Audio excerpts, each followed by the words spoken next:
हनुमान जी को कोई परास्त क्यों नहीं कर पाता था? दो कारण थे, चरित्र पवित्र और भगवान का चिंतन। हाहाकार मचा दिया, ऐसे जैसे उल्टा नहीं लगाया जाता, ऐसे ऐसे पकड़ के राक्षसों को मसल देते। एक घूसे में हजारों को बाल ब्रह्मचारी और भगवान की शक्ति से संपन्न। बाल्यावस्था का वीरपात बिल्कुल जीवन को नष्ट कर देता है। और यहाँ बच्चे खिलवाड़ में 2-2, 3-3 बार रोज, अब क्या होगा उनका? हड्डियों तक की सामर्थ्य नष्ट हो जाएगी, कुछ दिनों बाद देखना बंद हो जाएगा, ऐसे चौंधियाने लगोगे, खड़े होने में चक्कर आएगा, कमर दर्द करेगा, पैरों में टूटन बनी रहेगी, दिमाग में टेंशन बनी रहेगी, पढ़ोगे तो कुछ याद नहीं रहेगा, स्मृति नष्ट होने लगेगी, एक नास्तिकता छा जाएगी। जहाँ लग रहा है कि यहाँ गिर सकते हैं, वहाँ संयोग ही न बैठने दें, दूरी बना के रखे। पक्का समझो, कभी ऐसा संयोग बन रहा हो, भाग पड़ो कमजोर बन के, बलवान बन के, वहां बैठना नहीं। बैठ गए तो गए, देर नहीं लगती, बहुत बलवान है। और अगर कमजोर बन के भाग गए तो बच गए। इसमें भागना ही है, उससे लड़ नहीं सकता कोई। हस्त क्रिया से संपूर्ण शरीर ढीला, फीका, दुर्बल, कमजोर और रोगों का प्रादुर्भाव होने लगता है। मुख की कांति हीनता बढ़ती चली जाती है। मुख प्रसन्न तन तेज विराजा, कीन से रामचंद्र कर काजा। या चेहरा देखो, वैसा लगता है जैसे सब उड़ गया, कुछ नहीं रहेगा, बस केवल सजावट रह गई। पवित्रता, जितेंद्रियता, बल, अध्यात्म चिंतन कुछ नहीं, शून्य। बस वही वर्तमान भोगों का चिंतन, कैसे भोगूं, भोगे हुए भोगों का चिंतन बस। किसी अंग का जब हम बार बार उसका प्रयोग तो उसका स्वभाव बन जाता है। जैसे हम हाथ है, आज हम दंड बैठक लगावें तो दर्द होगा, लेकिन हम रोज लगावें तो उसका अभ्यास हो जाएगा। तो अब उसका अभ्यास बन गया धातु क्षीण करने का। अब आप ना भी कोई चेष्टा करें तो भी वो क्षीण हो जाएगी, उसका अभ्यास बन गया। अब हम ऐसा तमोगुणी भोजन पाले, बहुत कड़वा, बहुत तीखा, बहुत खट्टा, तो वो धातु का क्षरण हो जाएगा, भोजन सही नहीं। कब्ज बन जाए तो उससे नष्ट हो जाएगा। गलत चिंतन हो जाए, जैसे स्वप्न में गलत चिंतन हुआ तो जागृत में उसका परिणाम मिलता है। कई तरह के ऐसे दोष हैं जिनमें हम इन दोषों से अपने आप को नहीं बचा पाते। वो ये प्रार्थना करते हैं कि हमारा ये दुख मिटा दो, फिर दूसरा दुख आएगा। ये कब तक भिखमंगापना चलता रहेगा? नहीं, किसी को केवल सूचना दे दी जाए रिपोर्ट में कि तुम्हारी किडनी फेल होने जा रही, फिर उसकी फोटो खींच लेना और प्रेमानंद की फोटो खींच के मिला लेना। फिर प्रार्थना करता हूँ सब उपासक उपासिकाओं से, यदि आप आज्ञा पर ध्यान नहीं देते तो माया तुम पर ध्यान रख देगी। और उसके ध्यान रखने का मतलब है बैठे बैठे जलोगे जैसे अंगार पर जला जाता है। ये जो दुर्वासना के नाश की कृपा है, ये आपकी दिनचर्या है, ये सैकड़ों दुर्वासनाओं को भस्म कर देगी। इसको खिलवाड़ न समझो। प्रभु का प्रिय, गुरु का प्रिय वही होता है जो दिनचर्या में मिनट भर विलंब नहीं करता। बड़े बड़े सिद्ध महापुरुष इसी से हुई दिनचर्या से। 12 वर्ष एक दिनचर्या कर लीजिए, आप देखिए आपका क्या स्वभाव बनता है। आज से हमारी तुम्हारी दोस्ती पक्की, और हमारी दोस्ती यहाँ की केवल नहीं होती, आर पार की होती है। आर पार की, अगर कह दिया हम उन्हीं के बल पे दहाड़ते हैं और उन्हीं के बल से गारंटी लेते हैं, उन्हीं के बल से बात करते हैं।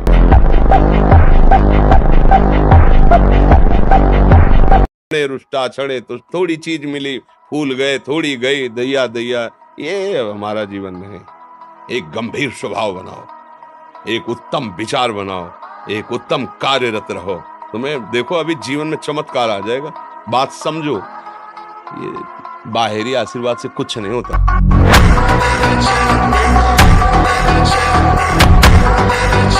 सोडा वाटर, लेमन या ठंडे पेय पदार्थ जो शीशियों में आते हैं, हाँ, ये ब्रह्मचर्य, संयमी, भगवत मार्ग, ये सब चीजें ले भाई। आपको अमृत पान करना है, राधा नाम सुधार समुद्र तुम बहुत सावधान। किसी भी स्त्री को नग्न देखने से तत्काल सारे पुण्य नष्ट हो जाते हैं, इसीलिए पर स्त्री गमन भारी निषेध है।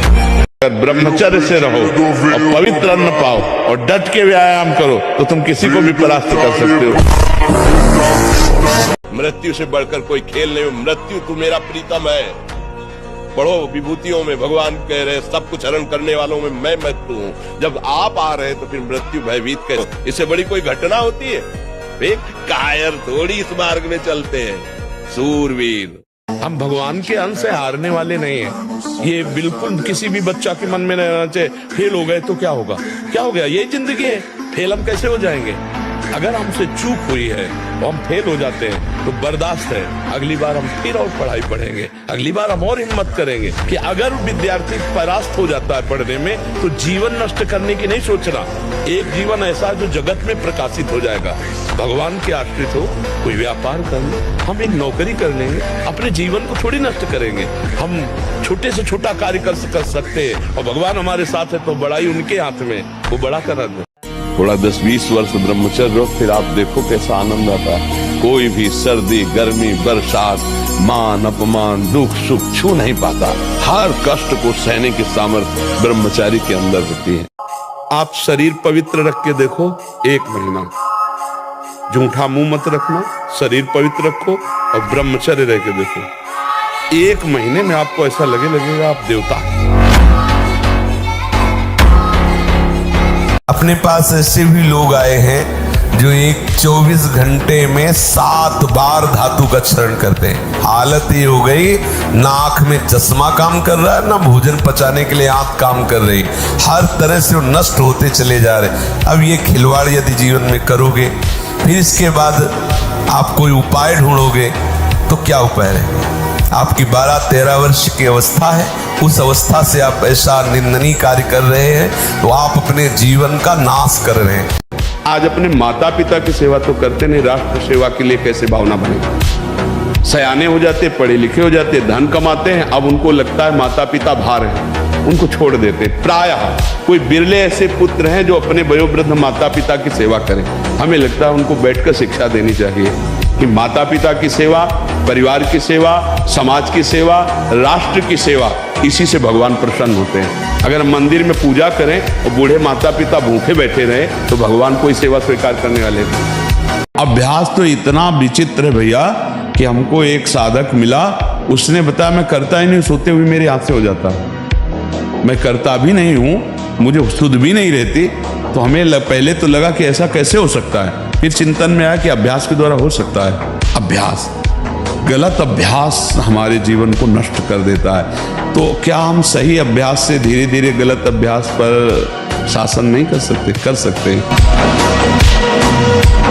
आपको यदि लगता है झूठ बोलने से हमें 1000 का फायदा हो जाता है तो 10,000 का पीछे नुकसान आ रहा है जिसे तुम नहीं देख पा रहे हो।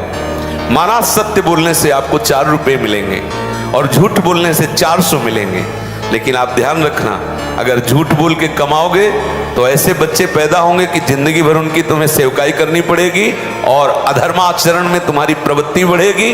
जीवन भर रोग, प्रपंच, क्लेश, अशांति, इससे आप दुखी रहोगे। अपने चित्त को प्रभु के नाम रूप में लगाइए। भोगों का चिंतन ही ना हो तो कोई परेशानी नहीं भोग त्यागने में। भोग त्यागने में इसलिए परेशानी है कि हमारा भोग चिंतन मुझे चैन से नहीं रहने देता। अंदर से देखिए, कोई भी भोग क्रिया होने के पहले उस भोग में तदात्म होता है और चिंतन होता है। क्रिया बाद में होती है, सब कार्य पहले हो जाता है चिंतन के द्वारा। अब चिंतन के द्वारा उससे जो सुखानुभूति हो रही, अब वो क्रिया में सुखानुभूति प्राप्त करना चाहता वो है नहीं। फिर क्रिया के बाद फिर चिंतन, फिर क्रिया, फिर चिंतन, दुर्गति को प्राप्त हो जाता है। चिंतन बदल गया, फिर क्रियाओं का कोई महत्व नहीं। बिना सत्संग के आप इस युक्ति को नहीं जान पाए। मन से हमारी इतनी घनी दोस्ती हो गई है कि मन ने जो चाहा वो मेरी चाह है। मन चाहता क्या है? 5 ज्ञानेंद्रियों के द्वारा भोगे जाने वाले समस्त विषय। मन को यदि सुधारना है तो इससे दोस्ती हटानी पड़ेगी। आप इंद्रियां नहीं, आप मन नहीं है, आप पूर्ण काम है, पर आपका ये मन आपको अधीन करके भोगों में सुख है ऐसा भ्रम करा। कुछ समझ में आए या ना आए, इतना समझ लो कि इस जन्म को अब हमें व्यर्थ नहीं जाने देना। हर श्वास में, हर सेकंड में हमें राधा राधा राधा राधा राधा राधा रटते रहे, सब ज्ञान हो जाएगा। ब्रह्मचर्य को धूल दूसरित कर रहा है, ब्रह्मचर्य का नाश कर रहा है। कमजोर हो जाती है, सीधे बैठने की सामर्थ्य खत्म हो जाती है। वीरपात करने वाले के मसूड़े में फूलना, मुख से दुर्गंध आना, शरीर का पसीना दुर्गंध युक्त होना, नाक के साइड में यहाँ कालिमा आ जाना, उधर लंबा होना, पेट बढ़ना शुरू हो जाता है। वाणी में मृदुता नष्ट हो जाती है, कर्कशता, रुक्षता आ जाती है। कम बोलना, कम सुनना, कम देखना, कम सोना और कम आहार करना, ये 5 पर कंट्रोल करो। सोते समय आपको समय नहीं देना व्यर्थ चिंतन का, उसी समय विषय चिंतन होता है, उसी समय विषय भोग की आकांक्षा जागृत होती, उसी समय विषय देखने की इच्छा होती। मोबाइल है तो जिस समय आप अपनी शैया पर जाएं स्विच ऑफ कर दें, आपको उस समय नाम जप में बहुत ध्यान देना कि हर परिस्थिति में आप आनंदित रहोगे। परिस्थिति हमें दुख नहीं दे सकती यदि हमारे विचार सही हैं। थोड़ी सी दवा इतनी सुन्न वाली कष्ट को नहीं होने देती, और चित्त भगवान में जोड़ दो कष्ट होगा। बड़े से बड़े कष्ट को हंस के सहा जाता है। तो बच्चा डिप्रेशन क्यों, दिमाग में भार क्यों? क्योंकि वो अहंकारी अज्ञानी जीव भगवान से परिचय नहीं प्राप्त किया, अध्यात्म को नहीं जाना, इसलिए दुखी हो रहा। नहीं बोलो चिंतन की क्या परेशानी है, पर आत्मविश्वास कम हो जाना नहीं होता है, ये कायर पुरुष का लक्षण है। हारने पर एक जोश पैदा होता है कि अब की बार तो मैं परास्त हो गया, लेकिन अब की बार ऐसा उठूंगा कि ये मुझे परास्त नहीं कर पाए। मजाक में भी किसी को दुख मत दो, मजाक में भी किसी को ऐसे कटु वचन मत कहो जो उसके हृदय को छू जाए, हृदय को दुख पहुंचा दे। और यदि तुम्हारा कोई अपमान करके कड़वी बात कहे तो बोले बधिरा बहरे बन जाओ, सुनो ही मती, नहीं सुनना। अगर आप 5 वर्ष ब्रह्मचर्य रहे केवल इसलिए कि जो हमारी संतान हो वो बहुत देशभक्त, हरिभक्त, बलवान, विद्वान, ज्ञानवान हो, और आप नियम से दोनों भजन करो, और 5 वर्ष बाद गर्भाधान करके संतान उत्पत्ति के शास्त्र सिद्धांत अगर वो महापुरुष न पैदा हो तो बताना। ये जो लोग कहते हैं ना कि अरे बाबा लोग सब कहते हैं देख लेना तुम्हारे पुरखा पानी पा जाए, अगर बादाम ज्यादा खाओगे तो लीवर खराब हो जाएगा, देख कुछ दिन बाद देख लेना। सोचा धर रहे, ये मन मकड़ी के जाले की तरह वासना बुनता रहता है और हमको फंसाता है। इसीलिए उपासक मन के जाल को बनने ही न दे। राधा राधा राधा राधा, वो कहेगा नहीं सुनो ऐसे से ऐसा, राधा राधा, वो आपको फंसा नहीं पाएगा। आपका ब्रह्मचर्य बहुत लंबे समय तक आबाद ऐसे निराशा भरी मानव जिंदगी यार किस काम की। एकदम सुन देखो ना, लोग मरे बुझे ऐसे घूमे। अरे थोड़ा संयम लाओ, थोड़ा समझो तुम भी भगवान के वही अंश हो जिस अंश में अपार शक्ति भरी हुई है।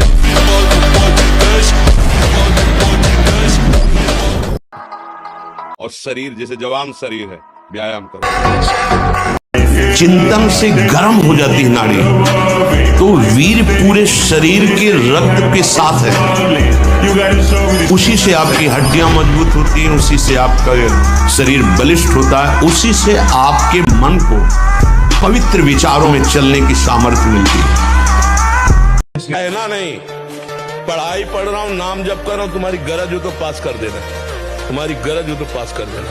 जहाँ रखोगे जैसे रहोगे वैसे रहूंगा, और आपको पुकारता रहूंगा, आपका स्मरण करता रहूंगा, माया पर विजय प्राप्त हो जाएगी। गजब की बात है, कोई शौच में बैठा हो और ऐसे दृष्टि पहुंच जाए तो ऐसे नहीं होता, और तुम एकांत में वही देख रहे हो मलमूत्र के द्वारा। और कौन सा देख रहे हो? देव मंदिर देख रहे हो क्या? क्या देख रहे हो तुम? सोच लघु शंका के ही स्थान तो है। कौन सी बहुत बड़ी बात है? उन्हीं से पैदा हुए हो, उसी द्वार से पैदा हुए हो, और उसी में देखकर विकार युक्त होकर फिर वही मरना चाहते हो, दुर्गति को प्राप्त होना चाहते हो। इसी बात से दुर्दशा हो गई। गंदे बच्चे, गंदा दृश्य, गंदा चिंतन, गंदी क्रियाएं नष्ट। बंद करो ये विषय वार्ता का चिंतन, ये कोटि नरकों जैसा भय प्रदान करने वाला है। तुम्हारे जीवनी शक्ति एक सीमित है, अभी यौवन अवस्था है, नष्ट कर लो, फिर किसी काम के नहीं रहोगे। मुस्कुराहट, रूपा शक्ति, मृदु भाषण, इसने तुम्हारे मन का अपहरण कर लिया है। बचाओ अपने मन को और मनमोहन की तरफ लगाओ। वास्तविकता के साथ जागो। यह बात कर्म के प्रतिफल की चेष्टा करना, तुम तो केवल वही करो जो तुम्हारे वश में है। देखो, जब आप लोग अपनी जीवनी शक्ति का नाश करते हो तो सबसे पहला प्रभाव उसका स्मृति पे पड़ता है, दूसरा प्रभाव मन पे पड़ता है। ब्रह्मचर्य, प्राण और मन तीनों एक कतारतम है।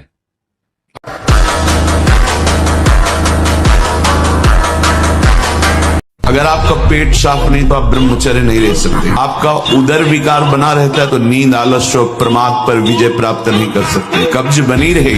सबसे कहते हैं नित्य व्यायाम जैसे भजन आवश्यक है वैसे आवश्यक है, क्योंकि शरीर के अंगों को हलचल चाहिए। देख मैं भीषण का भी भीषण हूँ, विपत्तियों से तू डरेगा, अरे तेरी विपत्तियां तेरे से डरेंगी, तू नाम जप कर। विपत्तियां तेरे से डरेंगी। किडनी भी कहेगी कि गलत जगह फेल हो गई। अब महाकुआ साबुन लगा के ब्रह्मचारी, रजोगुण चढ़ेगा, काम भावना जागृत होगी, त्वचा स्वयं साफ रहेगी यदि आप तेल मालिश नहीं करते। तेल की जरूरत क्या है? ब्रह्मचर्य तो तेल की जरूरत है। सर्दी अब शुरू नहीं हुई हो, गीजर से स्नान प्रार्थना हो। ये समझ लीजिए कि चरित्रवान के पास ईश्वर चरण चुमता है। देखो हम राम चरित्र गाते, राम जी रघुवंश में प्रकट हुए, रावण उत्तम कुल कुलस्त करना था, वही भगवद अंश है, जय विजय और कोई दूसरा नहीं। लेकिन चरित्रहीन हो गया तो राक्षस कहा गया। ये लीला करके दिखाया कि एक चरित्रहीन हो गया तो राक्षस, चरित्रवान वही भगवान। वृत्तियों को बिगाड़ देने वाली एक चेष्टा है। मरणम बिंदु पातेन जीवनम बिंदु धारणा, ये भगवान शंकर का अमिट सिद्धांत है।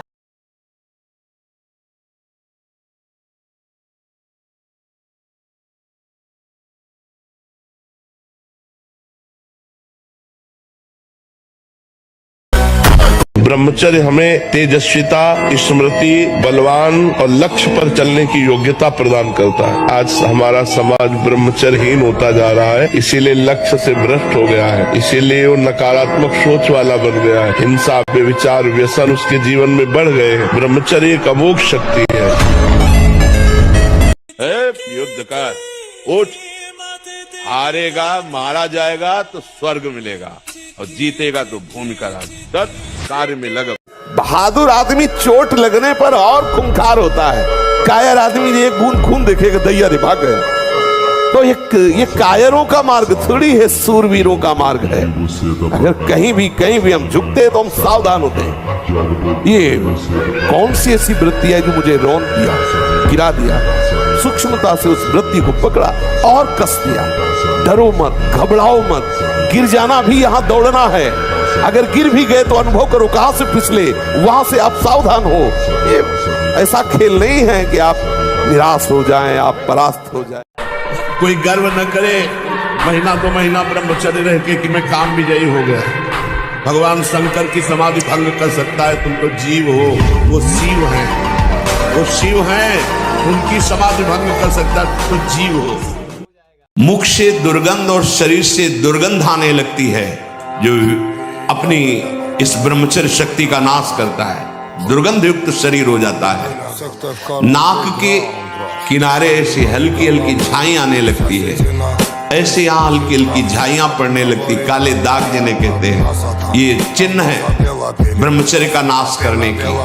आवाज में कोमलता नष्ट हो जाती है, रुक्षता आ जाती है, स्वभाव में अप्रिय स्वभाव बन जाता है। कोई भी तुम्हारे पास बैठना नहीं चाहेगा, वही बैठेगा जो तुम्हारे लक्षणों से युक्त होगा। काम का वेग तब हमको व्यतीत करेगा जब हम भजन छोड़ देंगे और उसी विषय का चिंतन करने लगेंगे, तब वो हमारी हालत खराब कर देगा। अगर हमारे अंदर काम का वेग आ रहा है और हम भगवान नाम कीर्तन करने लगे, सत्संग सुनने लगे, कुछ ऐसे सत्संग रखो कि अलग अलग दवा, जैसे मन चंचल है तो क्या करना चाहिए, अगर हमारे अंदर काम आ रहा है तो क्या करना चाहिए। नाम जप जरूर करना चाहिए, नाम जप से बच जाओगे। नाम काटता है, जैसे वो अंदर से मन एकाग्र कर रहा है आपको काम में, अब आप एकाग्र ना हो पाओ, बस आपकी चतुरता तो कम होता चला जाएगा। अगर एकाग्र हो गए तो संकल्प बन जाएगा। मीरा जी हलाहल जहर दिया गया, कुछ नहीं हुआ मीरा जी को। तो जहर देने वाले देवर को लगा कि हमें लगता है वैद्य मीरा पर कृपालु है, बुलाया उस वैद्य को और उस कटोरे को जिसमें भेजा गया था धो के पिला दिया, तत्काल मर गया। पूरा जहर मीरा पी गई और बलवर्धन हुआ, रात भर गिरधर के पदों का गायन करके नाचती रही। तो उनको आश्चर्य हुआ कि मीरा है क्या। ब्रह्मचर्य सेवन ही प्रभु प्रेम और आत्मज्ञान की नींव और स्वच्छ मार्ग है। शरीर में सहने की सामर्थ्य ब्रह्मचर्य से आती। गर्मी, सर्दी, बरसात, मान, अपमान, निंदा, स्तुति, ये ब्रह्मचर्य से सहने से।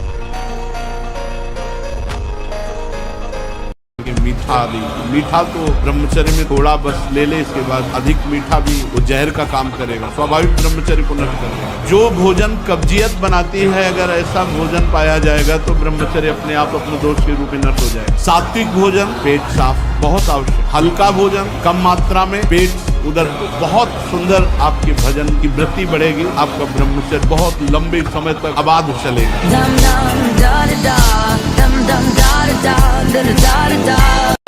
ब्रह्मचर्य शरीर की पीड़ा को सहने की सामर्थ्य देता है। ब्रह्मचर्य में होश रहता है और जोश रहता है, उसमें दिव्य तेज रहता है। मर सकता हूँ लेकिन गलत आचरण नहीं कर सकता। तुम्हारी खोपड़ी में बैठ के तुम्हारे हाथ से तुमको जहर खवा देगा, तुम्हारे हाथ से तुमको पंखे में लटका देगा, तुम्हारे हाथ से गोली शूट करवा देगा। कर्म बलवान है, इसलिए ऐसा ना मानना चाहिए कि बाद में देखा जाएगा। देखने लायक नहीं रहोगे, ऐसा दंड आता देखने लायक नहीं। सच्ची कहते हैं, पाप से डरो, वो जब फलीभूत होता है ना तो अच्छे अच्छों के। हमें कोई गाली दे रहा है, हम सह जाएंगे, चोट पहुंचाने का तात्पर्य का भाव से, लेकिन कोई हमारे धर्म पर, फिर हमें